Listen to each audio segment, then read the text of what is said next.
EU nations have formally adopted an unprecedented set of sanctions against Tehran, which include a bloc-wide embargo on Iranian oil. The move targets Iran's nuclear program, which the Islamic Republic insists is for purely peaceful purposes. Let's get more details on the latest development now from our correspondent Tessa Arcilia, live in Brussels. Tessa, these fresh sanctions, exactly what measures do they involve?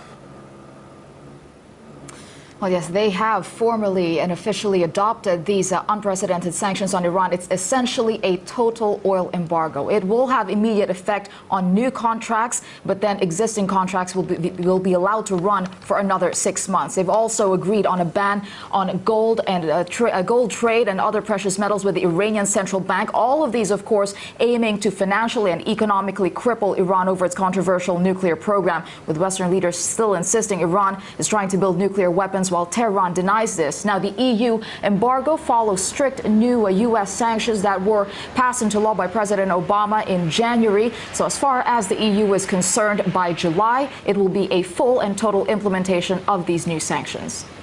Well, Tessa, when you talk about the implementation, of these new sanctions and the idea of crippling the Iranian economy, it's surely blocking off Iranian oil to the entire EU bloc. It's not just going to hurt Iran, is it?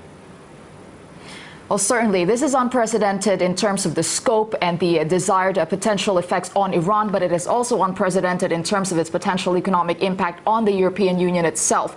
Let's not forget, the EU it imports up to 20% of Iranian oil. It's the second biggest buyer, and among the 27, the biggest buyers within that are Italy, Spain, and Greece, the very same countries that are now struggling to deal with a sovereign debt crisis. Greece, in particular, heavily dependent on Iranian oil, with up to 1/3 of its total imports from Iran. Also, it's relying on Tehran for easier credit terms, so they will definitely have to find alternatives for these countries. These are what the leaders will have to talk about, how to cushion the potential economic impacts on several member states. Now, there's also the question on the effectiveness of these sanctions, because there is still China, which up to this point has not agreed on to go on board with the U.S. and EU-led sanctions on Iran. It is still the largest buyer of Iranian oil, and if the EU and the U.S. don't want it, possibly China will just step in and buy the oil that the others don't want. So there's a question of whether these will actually work. And of course, because of all the uncertainty, oil markets have already reacted, pushing oil prices up, and higher oil prices will just mean higher prices of goods. And there's also, of course, that escalating tension at the Strait of Hormuz. Iran had said it has every right to block the Strait of Hormuz, where 20% of the world's oil tankers pass through, and it will definitely impact global trade on that. Iran said they will likely do it in retaliation for the sanctions. There are already U.S. carriers monitoring the issue there. Definitely possibility of escalating conflict. Indeed, Tessa. It seems almost every day we see a movement in escalation between the West and Iran over its nuclear program and the ongoing oil issues as well. RT's correspondent Tessa Arcilia in Brussels. Thank you. Well, to discuss the implications of fresh sanctions against Iran, let's now talk to James Corbett, editor of the independent news website The Corbett Report, based in Japan. Thanks for coming on RT today. Do you think this new round of sanctions will achieve anything when it comes to resolving the nuclear program crisis in Iran?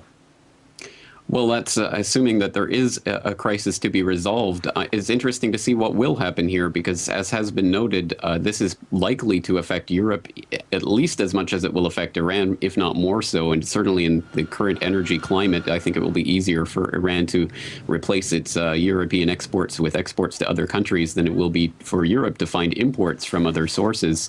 But certainly we do see that this will have a crippling effect on some of the European economies themselves, as has been noted. Roughly 1/3 of Europe's energy, 1/3 of Iran's exports of crude oil actually go to Europe at this point, and a full 80% of that export demand in Europe is taken up by 4 countries: Turkey, Italy, Greece, and Spain. 3 of which are part of the so-called PIGS countries that are already teetering on the edge of economic collapse. So it's very interesting to see this move that is likely to hurt Europe, as I say, at least as much as it hurts Iran. Now, regarding, let's step aside from the energy issues here. Let's talk about that of saber rattling. Iranian media says the country's senior official has already said that Tehran could definitely close the vital oil transit route in the Strait of Hormuz because of the oil embargo. Today, we're seeing stories: another American warship, a French warship, a British naval destroyer, all of them now heading into the Strait of Hormuz. If Iran goes ahead with the threat to shut down the waterway, what's next? If it were to go ahead with that threat, I think the military, some sort of military strike would have to be in order. That would be too much of a provocation to go unnoticed. But for that very reason, I find it extremely unlikely that Iran is actually going to start the hostilities in that manner. I think it's far more likely that they would use that if military intervention had already started in Iran, or if the sanctions had become economically unsupportable. But I find it very difficult to believe that Iran will actually use that sort of nuclear option, so to speak. I realize they have been certainly escalating things in terms of the saber rattling recently, but I think that's really more of a putting their card on the table to try to stave off any sort of military intervention or some of these sanctions.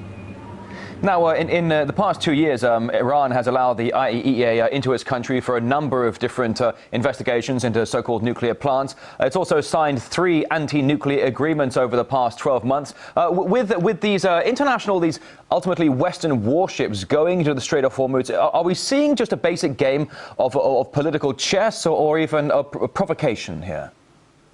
Well, I think there's no doubt there is some provocation and some testing of the waters, quite literally and figuratively, going on right now. And certainly with Iran's recent threats to block the Strait of Hormuz, now we see the Americans sending ships through there to sort of test the defenses, so to speak. So I think there is definitely some cat and mouse going on right now. And I think at this point it is saber rattling and testing, both sides testing to see how far the other is going to go.